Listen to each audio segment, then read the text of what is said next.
kemudian kita tarik ke bawah.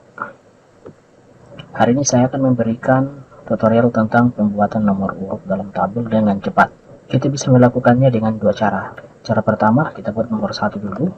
Selanjutnya kita klik keluar, lalu kita klik kembali 1. Pastikan kita memilih home, kemudian kita pilih di bagian fill, lalu kita pilih series.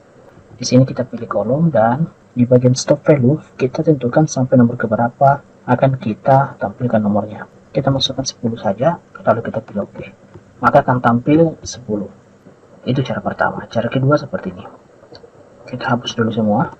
Kita tinggal masukkan angka 1, kemudian angka 2, selanjutnya kita blok, lalu kita arahkan kursornya ke sudut paling bawah.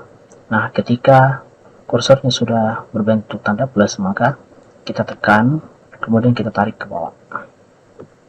Nah, seperti itu dua cara dalam membuat nomor urut secara cepat.